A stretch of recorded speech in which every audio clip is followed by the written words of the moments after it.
Hola, buenas noches, ¿cómo están? Espero que bien.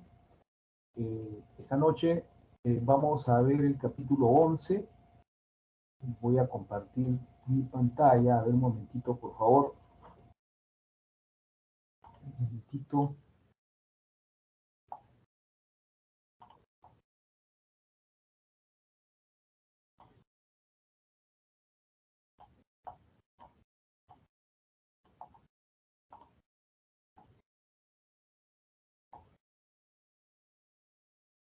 Ya, estoy compartiendo mi pantalla. Espero que se vea bien. Vamos a ver el día de hoy el capítulo 11 del curso. Este capítulo no es muy largo, espero que hoy mismo terminarlo. Y trata sobre la acústica biológica, es decir, temas de la biología de los peces o los organismos marinos que tienen que ver con el sonido, o por lo menos con la transmisión de sonido. Entonces, ¿cuál es el propósito de la acústica biológica? Es poder medir, ¿no? Describir la manera en que los organismos vivos se desplazan, se alimentan, se anuncian. Vamos a ver temas de este tema hoy día, vamos a ver cómo es la alerta de peligro en algunos peces, cómo se comunica la presencia de los congéneres y temas relacionados. Vamos a ver también algunas características de la audición en peces y también el efecto que algunas actividades humanas causan en los ecosistemas acuáticos, ¿no? El uso de bajas frecuencias y alta potencia, el uso de explosivos, son temas que vamos a ver hoy día. Sin negar que en ocasiones hay una contaminación acústica, es decir, han habido problemas serios en algunas partes del mundo cuando se usan sistemas de baja frecuencia y alta potencia para la detección de submarinos, por ejemplo. Son tecnologías que se usan o se han usado en el pasado reciente para detectar submarinos. En ese caso se emplean frecuencias bajas que tienen mucho alcance, pero que se, se generan sonidos en una frecuencia que es la que utilizan los mamíferos marinos para comunicarse y para localizarse. Entonces, es atribuido a ese uso indiscriminado de la acústica las varazones de mamíferos, ballenas, por ejemplo. No se ve en los últimos años, no se ha visto, pero eso hace unos 15, 20 años atrás era bastante común, ¿no? Se veían varazones de mamíferos en distintas zonas y eso se atribuía al uso de esos sistemas de detección remota, ¿no? De baja frecuencia, que confunden a estos cetáceos y hace que se varen en algunas playas. Bueno, ya hemos visto en otros capítulos que la acústica se usa en estudios de ecología del comportamiento, esto lo hemos visto en el capítulo anterior. Esto es posible gracias a la naturaleza no invasiva del sonido de alta frecuencia. Ojo, el sonido de alta frecuencia, el que no es audible por parte de los peces, los cetáceos, es el más adecuado para estudiar la ecología y la biología de las especies. Entonces nosotros a las especies las representamos como estamos viendo acá en esta. Vamos a ver si funciona la animación, pero tengo que salir de acá del puntero. No, no me deja salir, ok.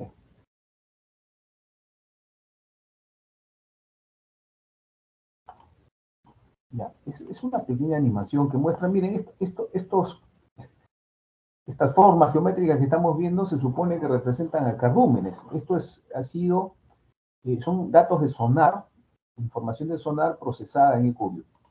Es una pequeña muestra de lo que hoy se puede hacer. La información, en este caso de sonar, representando los cardúmenes, estas fichas que parecen de dominó, son cardúmenes detectados por un sonar. También en EcoView y en otros programas se pueden hacer cosas como esta, ¿no? Se pueden integrar la información del sonar que estoy señalando aquí, en modo circular, con los ecogramas, de tal manera de generar una escena en 4 dimensiones, como se muestra en este ejemplo, que no tiene muy buena resolución, pero creo que basta para darse cuenta de lo que es posible hacer hoy en día.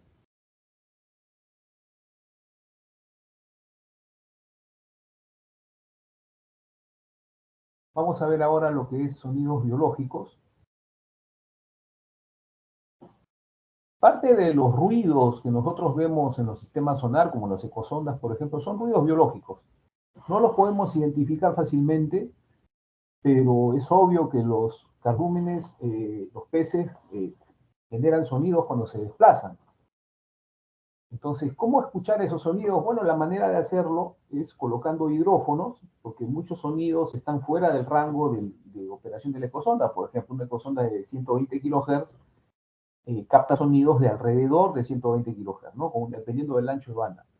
Pero si nosotros queremos captar todos los sonidos que generan los cardúmenes cuando nadan, por ejemplo, lo correcto es colocar hidrófonos, ¿no? Utilizar hidrófonos puestos en el agua, en algún lugar quieto, ¿no? Para poder registrar de modo pasivo los sonidos de los delfines, los cardúmenes, en fin, todos los seres vivos que estén en la zona donde ubiquemos el hidrófono. Ahora, se considera en general que hay tres grupos de animales que producen sonidos con diferentes características.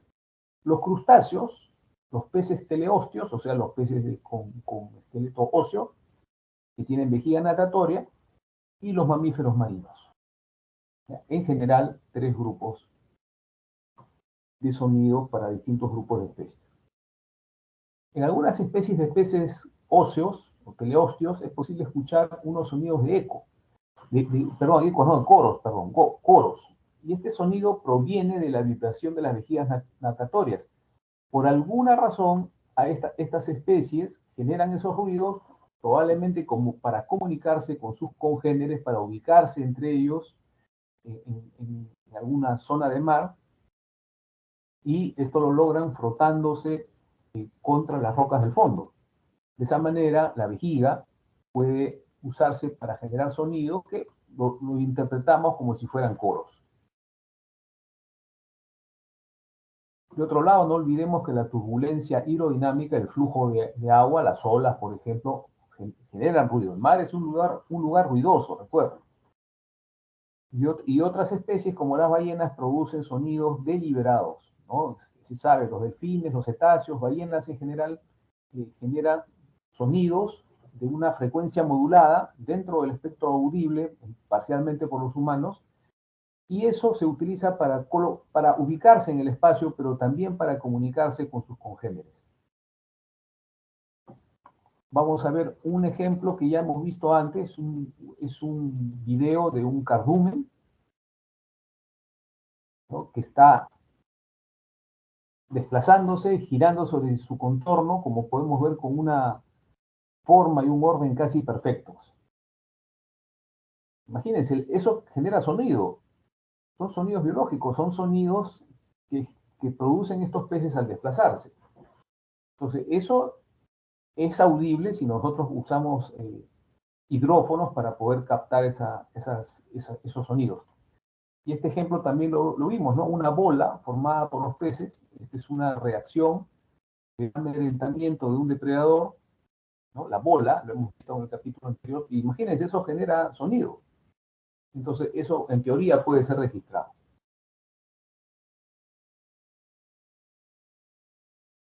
No olviden que el agua es transparente al sonido. El agua en Perú, por ejemplo, se sabe, lo he mencionado varias veces, es turbia, bastante turbia por la cantidad de plancton que contiene. Pero para el sonido no. Para el sonido no hay mar que sea opaco, es decir, no importa la cantidad de zooplancton, para el sonido el mar es transparente. Entonces vamos a ver un ejemplo acá de un lobo marino que está en los alrededores de un cardumen. Mira el cardumen cómo escapa, forma una vacuola. ¿Se acuerdan lo que es una vacuola? Un vacío alrededor del depredador. Entonces, en este caso, la transparencia del agua nos permite ver eso. Pero, como sabemos, en ciertas condiciones eso no es posible. Ahora vamos a ver un video grabado de un sonar multihaz. Esto lo grabamos en la zona de Pucusana, allá por el año 2005, en Marte. Y miren acá, estoy señalando la pantalla de 90 grados de un sonar multihaz, marca Reson. El sonar está mirando en un modo paralelo a la superficie del mar. El sonar está colocado sobre un tubo en uno de los barcos de Marte, de tal manera que nos da una visión de un cardumen de anchoveta. Esto es horas nocturnas, y las anchovetas se acercaron al barco. ¿no? Y estas manchas, digamos, estos registros de color amarillo, son el cardumen de anchoveta. Entonces, vamos a ver ahora este video que muestra que en la zona que estoy señalando ahorita aparece de un momento a otro un punto brillante. Ese punto brillante es un lobo marino.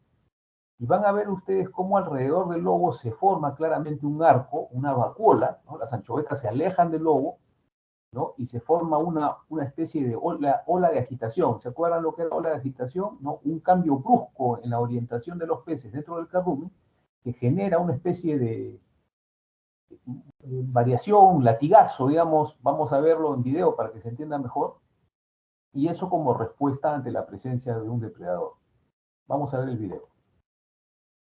Ahí está el cardumen tranquilito y miren acá al lado izquierdo se ve una ola de agitación, algo que se está moviendo dentro del cardumen, miren, lo estoy señalando, y de repente aparece un punto brillante, aquí. Un punto brillante y miren, se forma una vacuola alrededor de ese lobo, es un lobo marino. Y miren el cardumen, esas señales que van viajando dentro del cardumen, ¿no? Como olas de agitación, ¿no? Los peces van cambiando el ángulo de su cuerpo y entonces esto se registra como ven, ¿no? En la pantalla del sonar multihaz. Vamos a verlo de nuevo. Partiendo de que aquí donde estoy señalando ahí está el lobo. Miren, acá está la vacuola. La anchoveta ha formado un vacío alrededor del lobo, ¿no? Para amedrentarlo, para escaparse de él. Vamos a verlo de nuevo. Aquí al lado derecho, miren, algo está pasando acá al lado izquierdo. El cardumen comienza a moverse, se forma una ola de agitación dentro del cardumen y aparece el lobo, aquí. Aquí está, el punto brillante es el lobo. Alrededor del lobo, miren, se forma un vacío, una vacuola.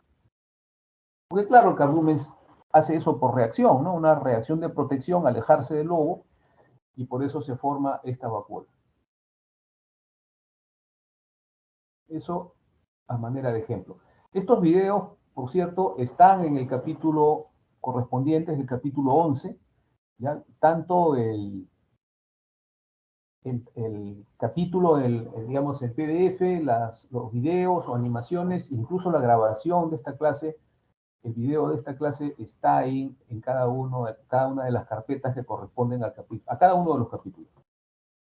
Vamos a ver otro video, que en este caso es una ballena, si no me equivoco. Una ballena pasa y quiere darle un picotón a un cardumen, pero miren, el cardumen forma una vacuola alrededor de la ballena, ni bien esta se aproxima. Sin duda que la ballena ha logrado comer algunos peces, pero en general, miren, el cardumen la evita. Miren cómo se corre el cardumen y forma un vacío alrededor de la ballena.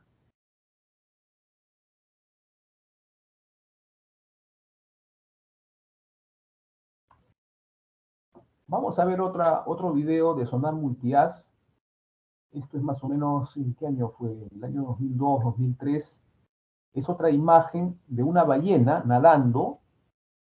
Instalamos el sonar multihaz en uno de los barcos pequeños del IMARPE, el SNP2, ahora le llaman el Flores, lo rebautizaron. Hicimos unos experimentos con sonar multihaz navegando hace 20 años, miren, pero igual, esta información es útil. Estábamos navegando en la zona de Ancón, y de repente se aparece una ballena sei, y que se coloca justo al lado del transductor, y se mantuvo ahí 2 horas nadando junto a nosotros, probablemente atraída la ballena por el estímulo que generaba el sonido del sonar multihaz, porque si no, no se entiende por qué estuvo tanto tiempo ahí a nuestro lado. Pero por alguna razón, la presencia del sonido, ¿no? De alta frecuencia ahí, la ballena era capaz de percibirlo, ¿no? Eso es lo que pensamos, era capaz de percibirlo y por eso se mantuvo donde estuvo tanto tiempo. Pero bueno, yendo al tema, esta mancha roja que ven acá es el cuerpo de la ballena. Vamos a ver cómo se le ve en la imagen del sonar. Ahí está la ballena nadando despacito al lado del barco. En algún momento se ve incluso que patea con la aleta en la parte izquierda, digamos, patea la superficie del mar, porque esto es muy cerca de la superficie, ¿no? Y se aleja cuando aparece un cardumen en la zona. Miren, acá está apareciendo un cardumen, donde estoy señalando está apareciendo un cardumen y la ballena sale de escena. Sale de escena porque se aleja para acercarse al cardumen. Vamos a regresar esta imagen, regresarla para volver a ver esto, pero en mayor velocidad, para que se aprecie mejor la natación de la ballena. Ahí. Ahí se ve el movimiento del cuerpo, patea, ¿no? Con la aleta caudal, se impulsa para acercarse al cardumen que ha comenzado a aparecer.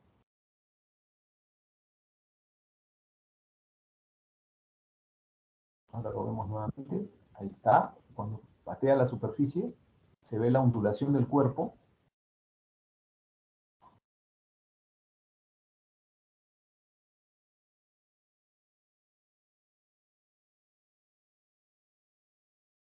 Una y otra vez, para que se vea cómo se mueve el cuerpo. Y ahí está el cardumen, ¿no? Casi esférico.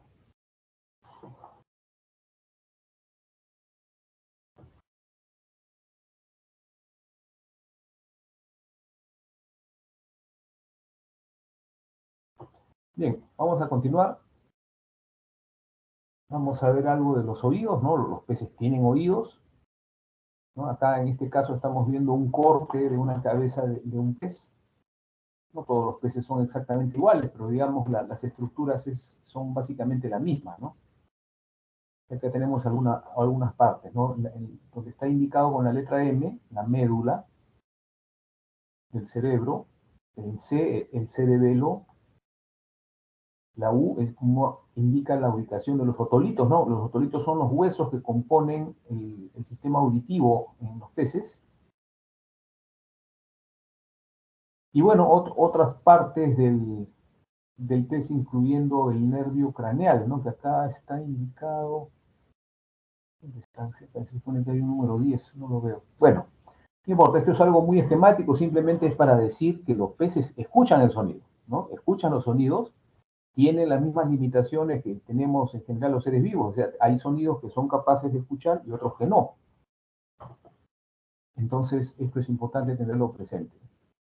Los peces sienten el ruido, no les gusta la intensidad de ruido alto, han aprendido a identificar el sonido de los barcos de pesca, por eso se alejan de los barcos de pesca, generalmente, no siempre. Ahora vamos a ver en esta diapositiva 6, vamos a ver un audiograma de sensibilidad de escucha. Un audiograma es lo que estamos viendo, ¿no? En el eje X tenemos las frecuencias de sonido, desde una frecuencia muy baja, 0.01 kHz, hasta más de 1000 kHz. En el eje vertical que estoy señalando tenemos la presión en milipascales, entonces acá tenemos presiones altas, no bajas de 0.1, pero hasta 100.000, o sea, alta presión. Y tenemos también al lado derecho, en el eje vertical que estoy señalando, es la velocidad del estímulo interno, es decir, qué tan rápido es capaz de reaccionar cada una de las especies que ahora vamos a ver. Por ejemplo, la langosta. La langosta también genera ruidos de una intensidad muy alta. En acústica bromeamos, en biología, digamos, bromeamos y decimos que las langostas son sordas, ¿no? Porque si se van a comunicar entre ellas con un sonido tan alto, es porque no escuchan los sonidos, no son sordas, es una broma, pero por ahí debe ir el tema, porque es muy, muy alta la intensidad del sonido. Luego tenemos también en salmones, ¿no? Salmones emiten sonidos bajos con unas intensidades de sonido intermedias. Recuerden, con la vejiga son capaces de hacer sonidos los peces que se ubican generalmente sobre el fondo, los que tienen vejigas grandes, como los salmones, ¿no? Son capaces de hacer esa clase de sonidos. Después hay otra especie que aquí en Perú no existe, que se le conoce como nombre vulgar pez soldado, generan ruidos de menor intensidad, pero ya comienza a tener una frecuencia más alta. Después tenemos otro pez grande, como el bacalao, ¿no? Peces grandes, pero generan sonidos de una intensidad intermedia y frecuencias también intermedias en este espectro, como estoy señalando. Y finalmente tenemos el delfín nariz de botella, que genera sonidos de frecuencia modulada, miren, modulados en frecuencia e intensidad. Esto equivale a un silbido. Este delfín, nariz de botella, realiza en realidad sonidos que se asemejan silbidos, ¿no? Y que tienen esta compleja forma, ¿no? Y esto ha sido Y fíjense en un amplio rango de frecuencias y intensidad. Entonces, esto es un audiograma, es un ejemplo. Hay que tener en cuenta también que hay por lo menos una especie de delfín ciego, su nombre científico es Platista indi, que es capaz de detectar organismos muy pequeños, no obstante ser ciego. O sea, no necesita los ojos. Se ha vuelto ciego porque no necesita los ojos, sino que a través de su sistema sonar, ya sabemos que los cetáceos en general, los mamíferos como delfines, ballenas, tienen un sistema sonar desarrollado, es decir, son capaces de generar sonidos, como vemos, sonidos de frecuencia modulada, de intensidad modulada, y captan los ecos también, de un modo tridimensional, de tal manera que eso les permite localizarse en la columna de agua y también localizar a sus presas. Entonces, otra cosa que sabemos es que los peces perciben el peligro, escuchan ruidos que identifican como peligrosos, y acá está el caso de un experimento que se hizo en Japón, ¿no? Que consistía en que un pez en una pecera se le hacía escuchar el sonido de una campanilla, y un momento después de eso se descargaba electricidad sobre la pecera, y bueno, había unos equipos que podían medir, detectar el sonido del corazón del pez. Y resulta que después de unos intentos, cada vez que sonaba la campanilla, el corazón del pez se aceleraba, porque aprendió que después de cada campanazo venía una descarga eléctrica, ¿no? Que es dolorosa, y entonces esto permite saber que los peces sienten dolor, que perciben el peligro y sobre todo que aprenden de las señales, ¿no? En este experimento, el pez aprendió que después de cada campanilla venía una descarga eléctrica, así que esto es una demostración de que eso existe. Los peces perciben el peligro, escuchan los sonidos y, bueno, y sienten dolor, ¿no? Obviamente. Vamos a continuar. Vamos a hablar de ultrasonido e infrasonido. Ya hemos visto esto. El ultrasonido son, en general, los sonidos por encima de 20 kHz y el infrasonido son los sonidos, valga la redundancia, por debajo de 20 Hz. Ya les mencioné el caso, ¿no? de la ballena que escoltó durante 2 horas al Big SNP-2 del Marte con un sonar que operaba a 450 kHz. O sea, probablemente las ballenas tienen el ultrasonido para las ballenas es mucho más de 455 kHz. Pueden escuchar mejor que los seres humanos. Es muy posible porque no hay otra explicación a lo que vimos en esa ocasión, ¿no? Hace ya 20 años, pero ocurrió. También hay evidencia de que hay especímenes, especies como los tiburones, por ejemplo, capaces de escuchar sonidos de menos de 20 kHz. Es decir, que nosotros hablamos de infrasonido y ultrasonido en base a nuestra propia capacidad de escuchar, pero que no necesariamente es la de los animales marinos. No necesariamente. Por lo visto, ellos tienen un rango de detección de sonidos diferente, ¿no? Probablemente mucho más amplio que el nuestro. Vamos a ver ahora como una curiosidad, esto lo hemos visto antes, esta es una imagen de sonar multi-haz de un sistema, de un fabricante que se llama Aris, ¿no? Y a esto se le llama la cámara acústica. Se le dice cámara porque los videos que genera parecieran ser videos, no sonido, pero miren esto.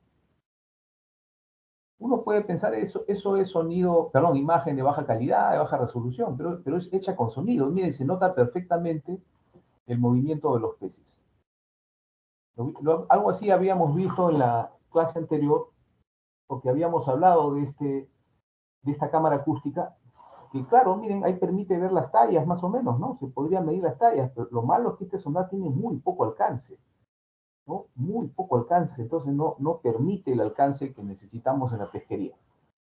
Pero es la única tecnología acústica que en este momento nos permitiría medir las tallas.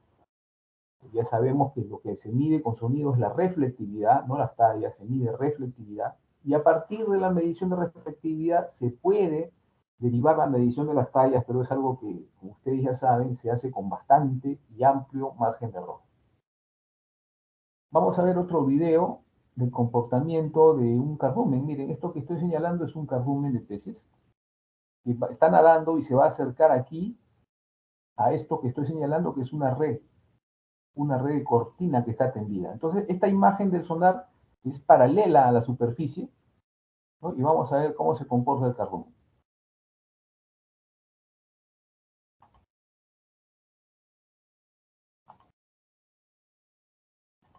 Qué pena, no se ve.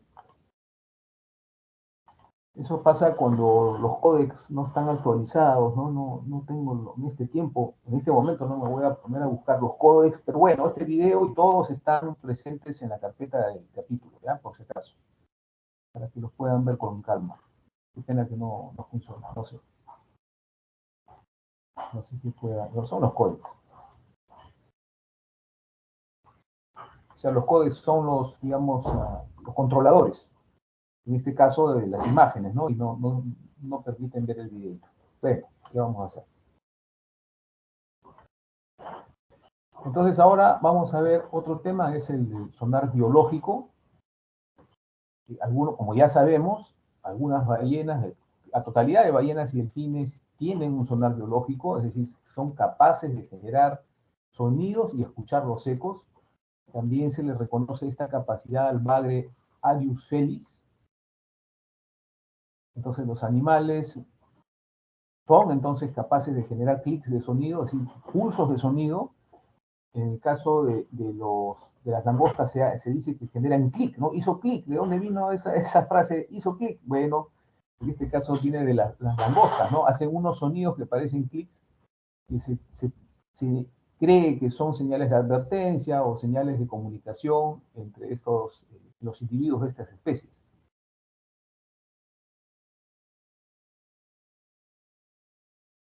También ya he mencionado que los cetáceos pueden modular la frecuencia, la intensidad y la frecuencia del sonido. Entonces, eso le permite generar sonidos de diversa firma, digamos, de diverso patrón, los cuales en algún rango puede ser oído por humanos, ¿no? ¿Quién no ha visto estas películas sobre el océano donde uno escucha los soniditos que son unos silbidos que hacen los delfines? Eso cuando el sonido del delfín está dentro del rango audible para los humanos, pero parte de ese rango no es audible para nosotros. Y bueno, estos son sonidos que constituyen formas de comunicación, ¿no? entre los animales marinos.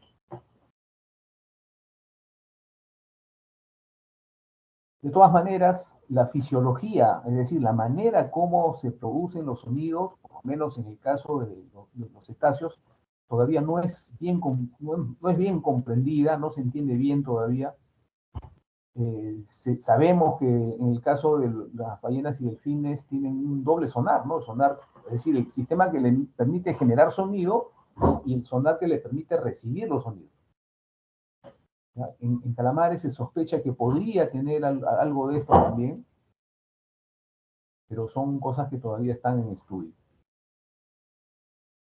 En el caso de calamares, pues desde hace más de 20 años, 25 años más bien, la cantidad de calamares, concretamente calamar gigante, Dosidicus gigas en Perú, pues ha aumentado mucho, ¿no?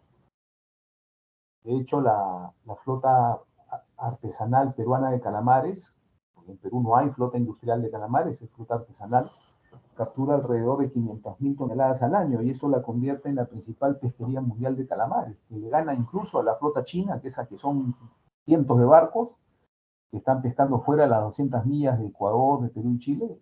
Ellos pescan menos que la flota peruana, ¿no? Entonces, eso para describir la importancia que ha alcanzado esta pesquería que es de calamares, que es una pesquería de consumo. Bueno, vamos a ver un video de unos calamares justamente. Lo que estamos viendo aquí en colores es un cardumen medio disperso de jurel.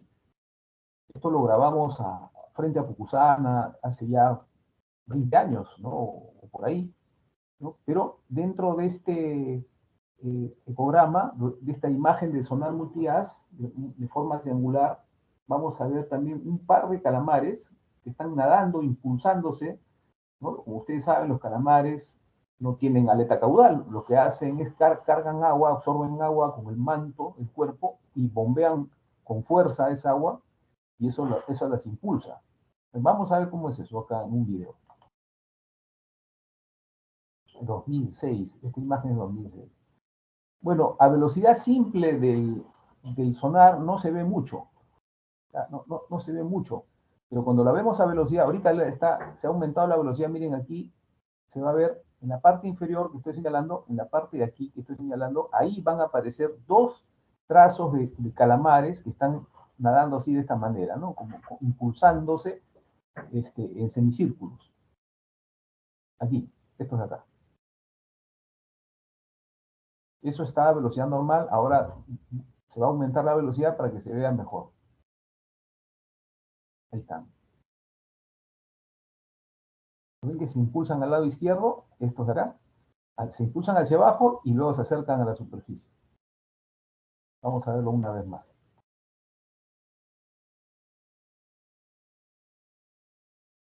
Por aquí lo van a ver. Ahí está, estos de acá, estos tres de acá. Y ahora más velocidad, se ve claramente cómo se separan del cardumen para impulsarse y volver a acercarse.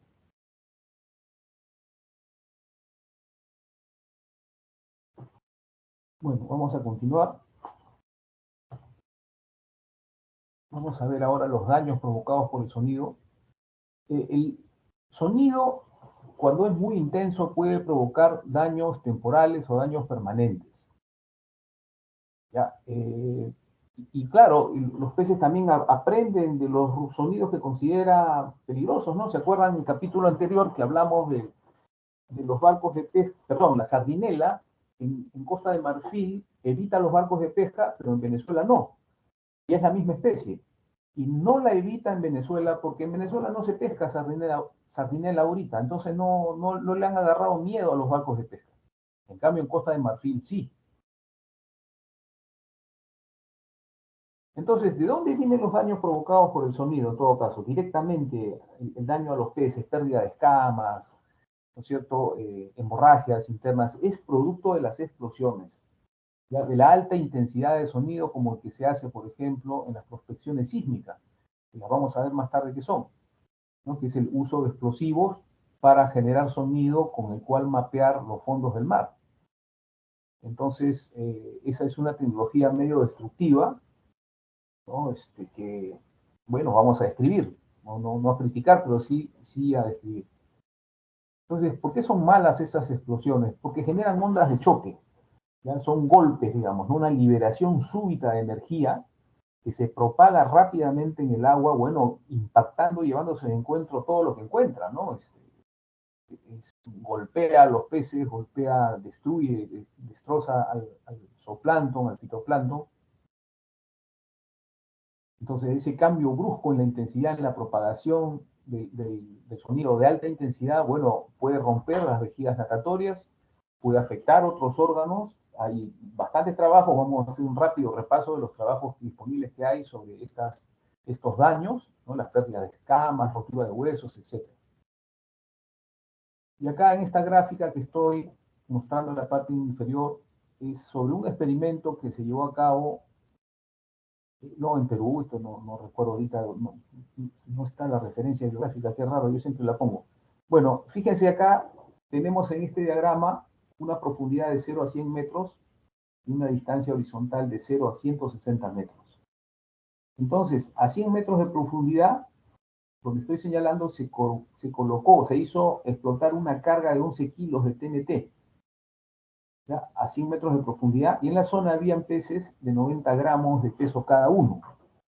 Entonces se encontró, ¿no? Haciendo un muestreo con buzos, se encontró que a 100 metros de profundidad y hasta un radio de 20 metros todos los peces estaban muertos. Y que la mortandad fluctuaba entre 50 a 100% a una distancia de 70 metros. A una distancia de 50 metros la mortalidad varió entre 30 y 50%, a 30 metros fluctuó de 10 a 30%, y de ahí a distancias mayores, hasta 60 metros, la mortandad fluctuó entre 0 y 10%. ¿no? Más allá de 60 metros no hubo mortalidad. O sea, todo lo que estuvo dentro de 60 metros fue dañado, ¿no? Con mortalidades diferentes, de diferente rango, pero seguramente además causando daños temporales, ¿no? Pérdida de escamas, la pérdida de escamas desprotege al pez y probablemente hemorragias internas que en ese momento no se podían detectar. Entonces, como vemos, el uso de explosivos pues es muy malo y acá tengo que decir pues, que lamentablemente en Perú todavía quedan malos pescadores artesanales, la mayor parte son buenos y responsables, pero la mayor parte, hay algunos que son irresponsables y que todavía usan la dinamita como método de pesca. Es decir, compran dinamita en el mercado negro, se van a una playa, si son embarcados o no embarcados, aprovechan que no hay nadie en el momento, cortan un pedazo del cartucho y lo hacen detonar, ¿no? Y eso mata todo, mata absolutamente todo en el agua. Y sin embargo, los peces que ellos recolectan son los que quedan flotando. Los que no quedan flotando se hunden y no son visibles. Entonces son daños muy malos al ecosistema. Es algo que, por supuesto, está prohibido en Perú, pero el problema es el cumplimiento, ¿no? ¿Quién vigila que se cumpla la prohibición? ¿No? Entonces hay cierta parsimonia, permisividad con este tema, que constituye siendo un problema desde hace décadas. Eso no es de ahora, es de hace mucho tiempo atrás. Bueno, en fin, vamos a continuar con la siguiente diapositiva. Vamos a hablar de estas ondas de choque, ¿no? El onda de choque, como ya mencioné antes, es la liberación súbita de una gran cantidad de energía, ¿ya? Como se está viendo en este diagrama, ¿no? Hay una zona, una profundidad del mar donde se genera una explosión. Antes se usaba dinamita, TNT, ahora en las prospecciones sísmicas, que de eso voy a hablar después, se usa aire comprimido. Al final el aire comprimido se libera y eso es una explosión, de tal manera que se forma un pulso de alta presión, un pulso instantáneo de alta presión que genera justamente la onda de choque. Es como una pared, ¿no? Que va golpeando todo lo que se encuentra en su paso y que cuando alcanza su mayor intensidad genera, como estamos señalando acá, una burbuja, ¿no? Grande de gas, producto de la explosión, ¿no es cierto? Esto es gas que se libera, pero hasta cierto punto, porque al final la presión interna del océano hace que esa burbuja se comience a disminuir de tamaño, como estoy señalando ahorita acá. De tal manera que la intensidad del sonido disminuye, pero nuevamente la intensidad de la presión dentro de esa burbuja hace que vuelva a aumentar de tamaño. Aumenta, disminuye a lo largo del tiempo hasta que se extingue la intensidad de este sonido. Entonces, esta es una descripción de lo que es una onda de choque, ¿no? Un frente de choque o onda de choque. Por supuesto, la velocidad de propagación inicial del sonido, porque esta es una onda de sonido, de alta intensidad de sonido, es una explosión, que avanza a gran velocidad al comienzo y luego después ya se va disipando.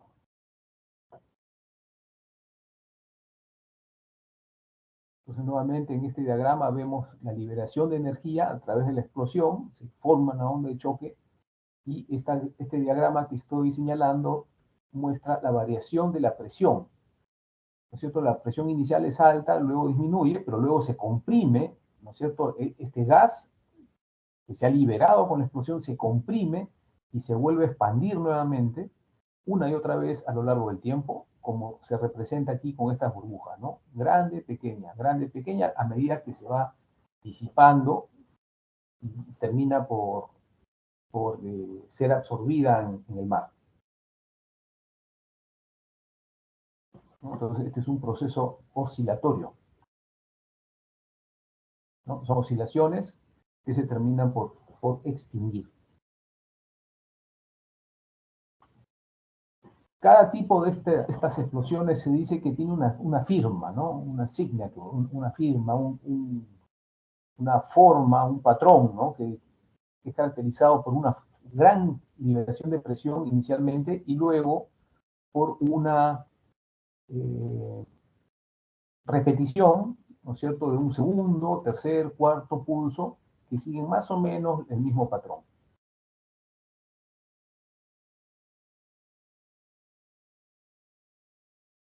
Acá hay otra descripción matemática, no vale la pena entrar en detalles, esto no viene en el examen, solamente por cultura general, ¿no? Para que tengan una idea ustedes cómo es esto, ¿no? La liberación de una gran cantidad de presión y luego la contracción de la presión hasta un mínimo y luego las dos presiones, la presión interna del gas, los gases que se liberan y la del océano se equilibra y luego se sobrepone la presión interna de los gases y nuevamente se forma otro impulso, pero ya de mucho menos intensidad como se ve en este diagrama.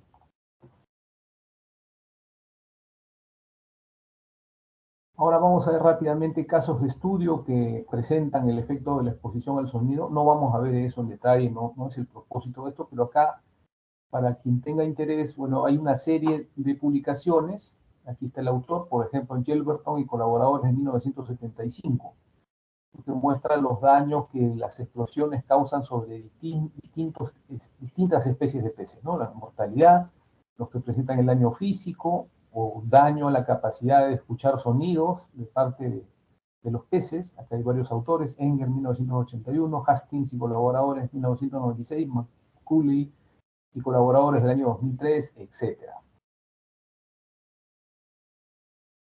Acá hay otros temas relacionados: cambio permanente de umbral, cambio temporal de umbral auditivo, cambios en el comportamiento, efectos sobre huevos y larvas. Esto es muy importante. Acá hay varios autores que describen eso. Las explosiones dañan los huevos y larvas, es decir, dañan el ictioplancton. Y bueno, hay otras especies más, ¿no? Acá están todos los autores. Hay un libro que está en la carpeta del curso, la carpeta de este capítulo, que presenta los daños, describe de un modo general los daños que las explosiones generan sobre los peces. Esta es la publicación que está disponible, ¿no? La de Caltran del año 2001, ¿no? Que describe los daños que pueden ocurrir en los peces, ¿no? Muerte inmediata, muerte demorada, daño físico, daño al sistema auditivo, pérdida de audición y cambios en el comportamiento, ¿no? Todo eso está descrito en esta publicación de Caltran, que está ahí en la carpeta del capítulo 11.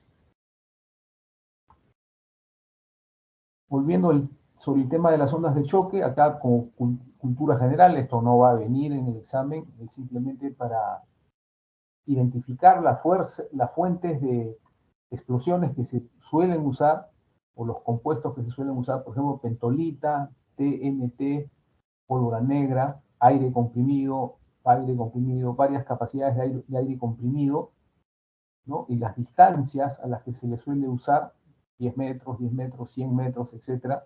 Y la intensidad máxima en kilopascales, ¿no? Una gran cantidad en pentolita. 10 kilos de pentolita genera 135.000 kilopascales, una cantidad enorme, ¿no? Comparada con TNT, la pólvora. Hoy en día, como les digo, se usa airgun, o sea, aire comprimido. Como vamos a ver después, voy a explicar con un poquito más de detalle eso. Pero bueno, como digo, esto es cultura general, esto no va a entrar en el examen.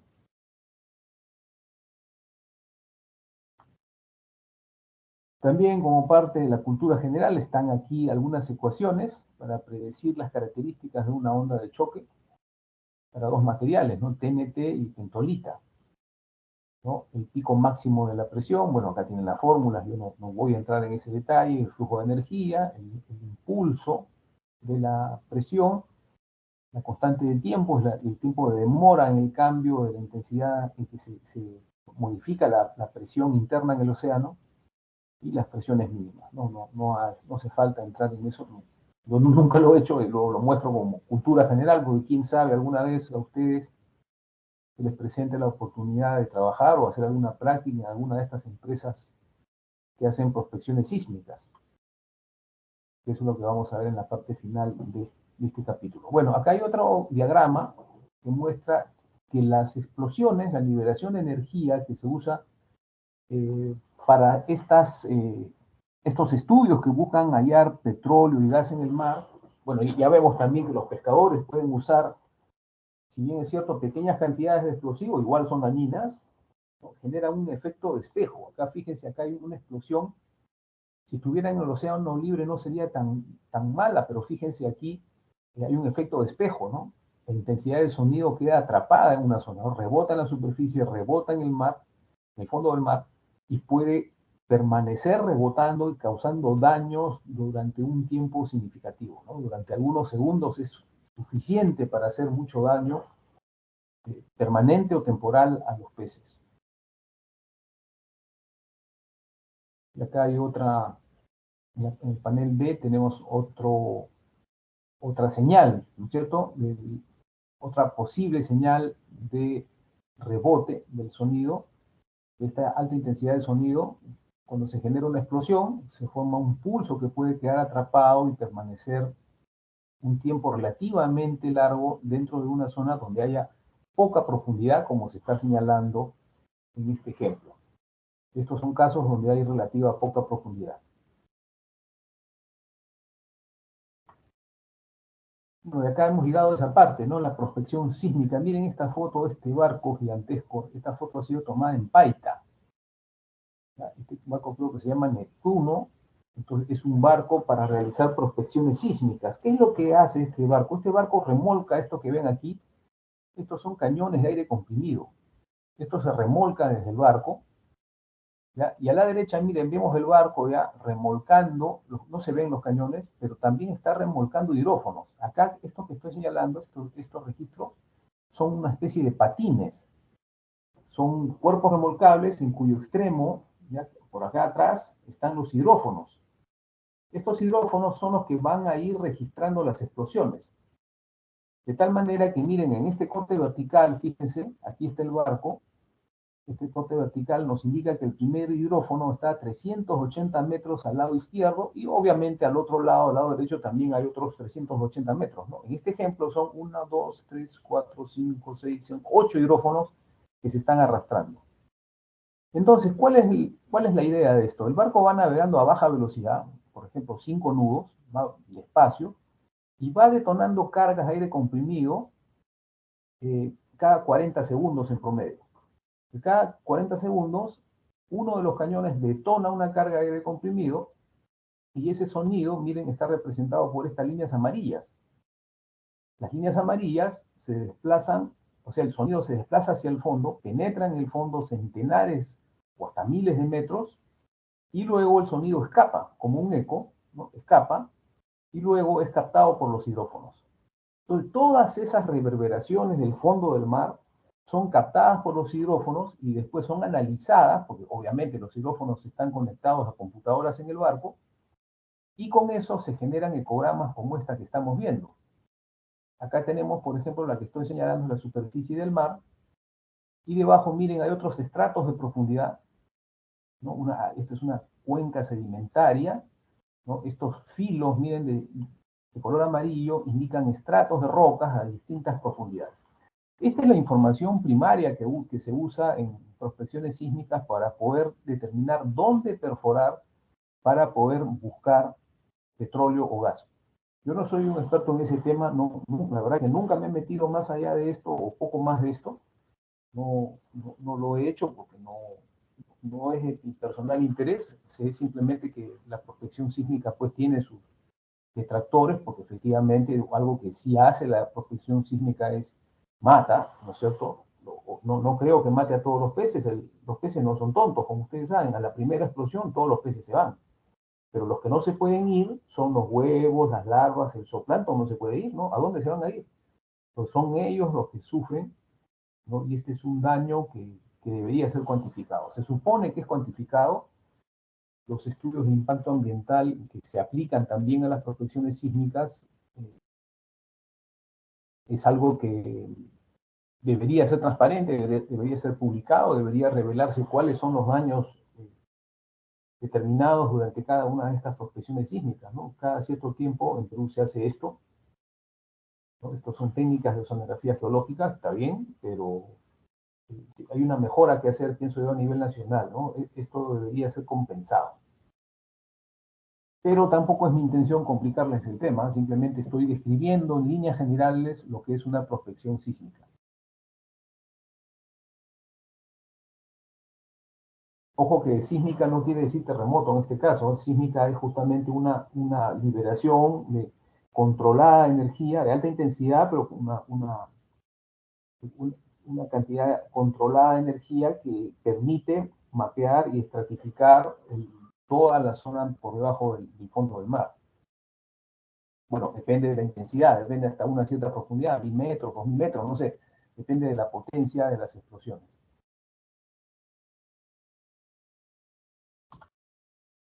Bueno, ya vimos entonces ahora, más o menos aterrizando, la contaminación sonora. El océano es un lugar ruidoso. De todas maneras, toda actividad humana que realicemos en el mar debería implicar una medición periódica de los impactos. Me refiero concretamente a la prospección sísmica, porque las ecosondas de los barcos, ya saben ustedes, tienen una baja intensidad, una alta frecuencia, entonces la posibilidad de que eso esté causando algún daño es muy, muy baja, ¿no? Pero los ruidos de alta intensidad, los sonidos de alta intensidad pueden causar muertes de peces, de plancton, daños temporales o permanentes, ¿no? O si no, disturbios en el comportamiento normal de las especies. También, como hemos visto antes, los sonidos de baja frecuencia y relativa intensidad pueden provocar disturbios en el comportamiento de los mamíferos marinos, ¿no? Concretamente en su ecolocalización, en su capacidad de ubicarse en el espacio geográfico tridimensional usando sus propios sistemas, su propio sonar biológico.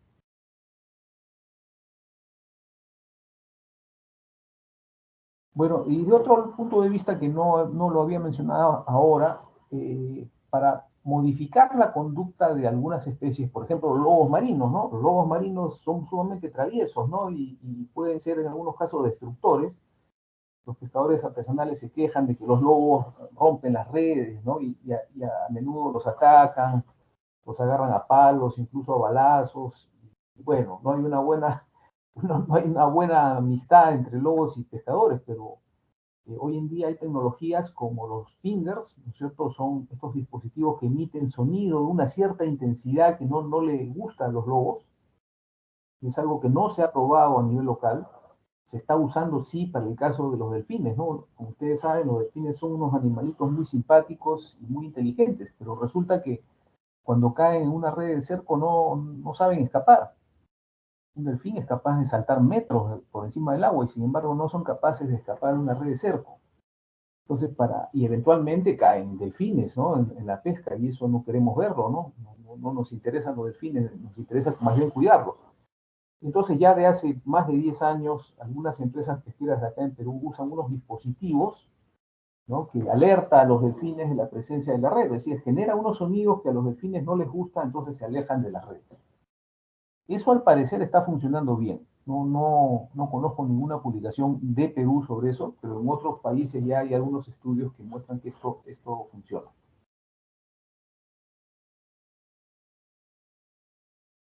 Bueno, para estudiar los sonidos en el mar de todo tipo, el instrumento a emplear es el hidrófono. Son instrumentos usualmente caros, son muy delicados y también no se les puede usar por sí solos, ¿no? Hay que tener un transmisor o generador de señales. Eventualmente sería ideal tener osciloscopios para analizar las señales y bueno, usarlos en combinación con algunos transductores también, ¿no? Si se da el caso, ¿no? De un sistema de transmisión de sonido, emisión de pulsos en un lugar donde se encuentre el hidrófono para poder estudiar las respuestas que eso pudiera provocar. Pero lo fundamental es el hidrófono. Claro, y el conocimiento para usarlo, ¿no? También. Acá nos vamos a limitar simplemente a hablar del hidrófono.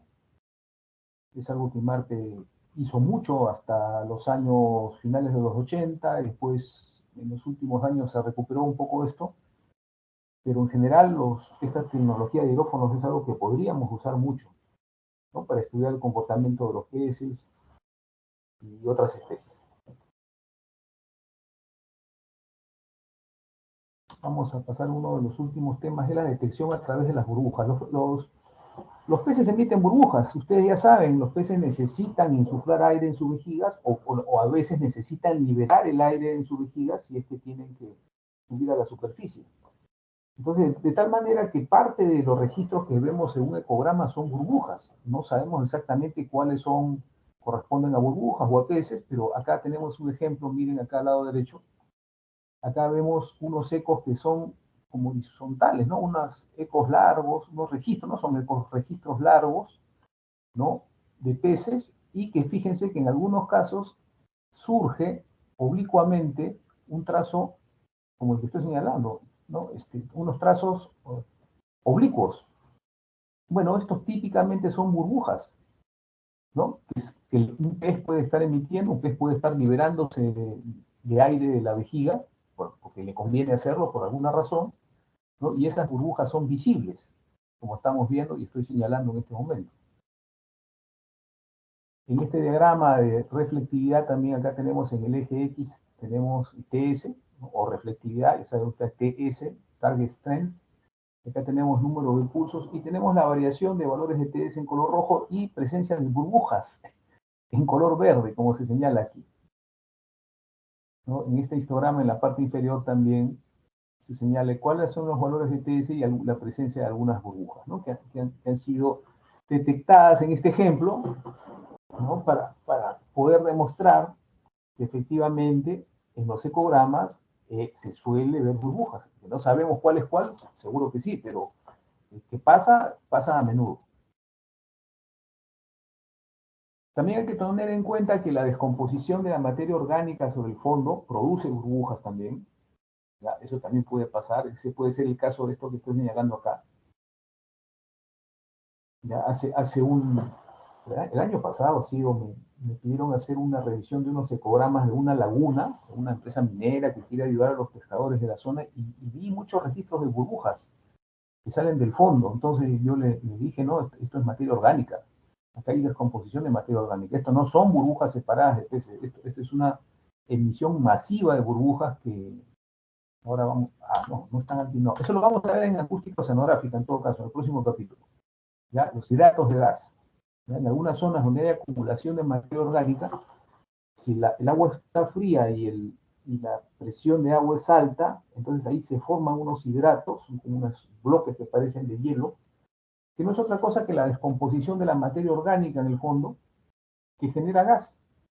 Pero esto me había equivocado, yo pensé que estaba aquí, no, eso está en el siguiente capítulo.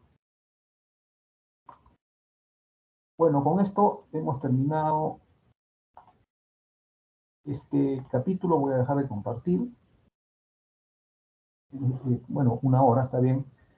Entonces, en las siguientes dos, porque el próximo capítulo es acústica sonográfica, ese es más largo, no creo que lo terminemos en una sola clase, pero en todo caso, a la siguiente nos reunimos para ver ese tema, ¿ya? La acústica sonográfica, con lo cual cerramos la teoría del tercer bimestre.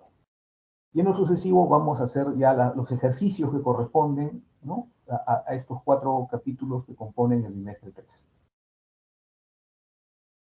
Bueno, que estén muy bien, voy a dejar de grabar. Que estén muy bien, buenas noches, hasta la próxima.